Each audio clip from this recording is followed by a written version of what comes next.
आसिफ भाई ये बताइएगा कि बेटे पर उसकी माँ का ज्यादा हक है या उसकी बीवी का ज्यादा हक है? कहाँ से लाते हैं नरोज साहब सवाल आप? बेटे पर उसकी माँ का क्या हक है वो भी बता देता हूँ, और बीवी का क्या हक है वो भी बता देता हूँ, खुद ही समझ लीजिएगा। जी प्लीज। बेटे पर माँ का पता है कितना हक है? जी। कि जब वो माँ के पेट के अंदर होता है ना, और माँ को खुराक ना मिले, अगर फर्ज करें किसी भी वजह से, जी। तो अपनी खुराक पता है कहाँ से लेता है? माँ की हड्डियों से। हड्डियों से? जी। और माँ की हड्डियों को खा के, माँ के गोश्त को खा के वो बना होता है, तो वो माँ से बना है। अल्लाह। ये आपने याद रखना है। सही। आप कभी देखते नहीं है कि प्रेग्नेंट खवातीन अच्छी से अच्छी खुराक क्यों खाती हैं? ऐसी साढ़े बच्चे ਨੂੰ लगेगी, माँ के जरिए से खुराक उसको मिल रही होती है। सही। माँ का उस पे क्या हक है? फिर माँ जब उसे पैदा करती है,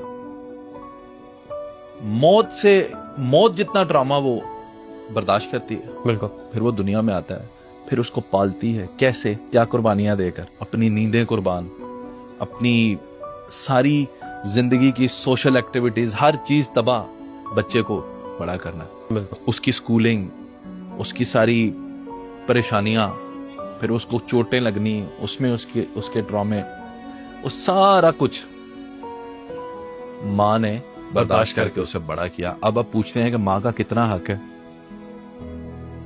बहुत बड़ा हक है, जो बच्चा सारी जिंदगी अदा नहीं कर सकता।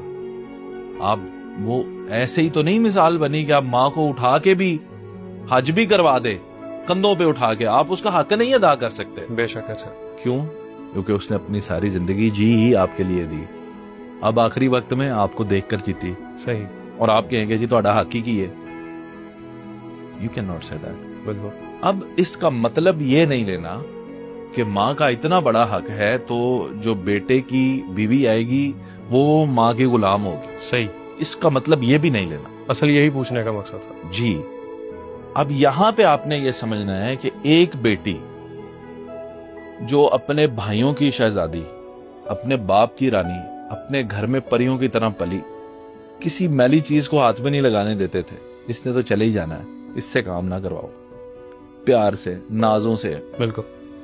जो पली हुई है, जिसको कोई हल्की सी चोट भी लग जाए तो बाप तड़प उठे, ऐसा ही है। बाप के बहुत दिल के करीब होती हैं बेटियां। लाडली भी वो अपनी माँ को, अपने बाप को, अपने भाइयों को, अपने घर को, सबको छोड़ के अब आपके बेटे के पास आ गई है।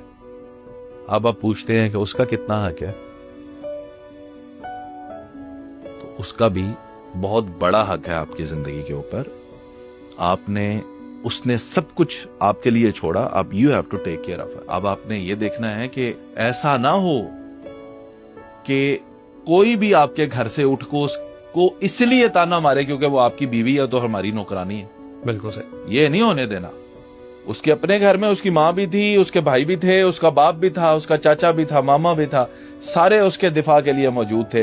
उन सब की कुल ताकत अब उसके शोहर के पास है। बिल्कुल सही। ऐसा ही है। अब उसका शोहर वो सब कुछ है जो उसके मैके में उसके माँ बाप थे। इतना बड़ा आपने दिफा करना है उस औरत की, तो उसका भी बहुत बड़ा हक। तो मर्द के लिए बैलेंस का इम्तिहान है।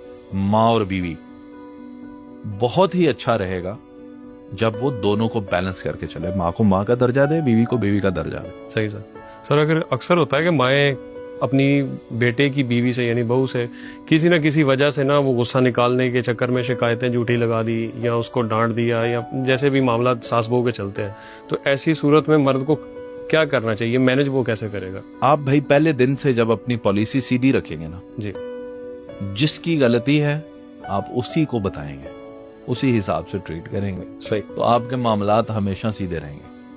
अगर आप माँ की सुन के बीवी को डांटते हैं या बीवी की सुन के माँ के साथ झगड़ा करते हैं तो भाई आप तो बड़े कमजोर आदमी हैं। बिल्कुल सही। आप तो फिर जलील और खवार ही होते रहेंगे सारी।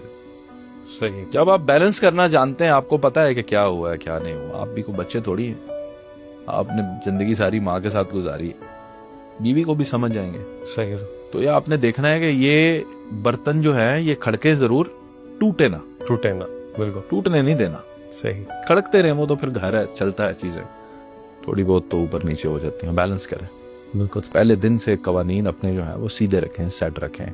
मैंने वो आपको बता दिया। बेटे पर सारा हक माँ का है। सही। और बीवी पर सारा हक शोहर का है। शोहर के माँ बाप जो है वो उसको कहेंगे तू साड़ी नौकरानी है, मेरी लतां कुट दे, अब ये कर दो, अब वो कर दो, तो दिस इज नॉट अप्रोप्रिएट। मैं बार बार एक ही बात कहता हूँ, मेरी बीवी, आपकी बीवी अगर हमारे वालिदैन की खिदमत करती हैं, हमारा कल्चर है, उन्हें बनाकर खाना देती हैं, उनके कपड़े इस्त्री करके देती हैं, तो मैं इसको अपनी बीवी का एहसान मानूंगा, उसका शुक्रगुजार हूंगा कि आप ये कर रही हैं।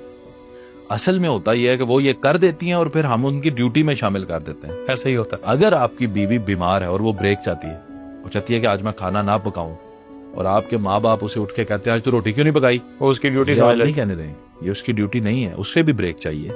आप नहीं लेते, आपके वालिदैन नहीं लेते ब्रेक, वो भी ले सकते। बिल्कुल सही। ठीक है, तो ये चीजें आपने मैनेज करनी है, बैलेंस करनी है। सही सर।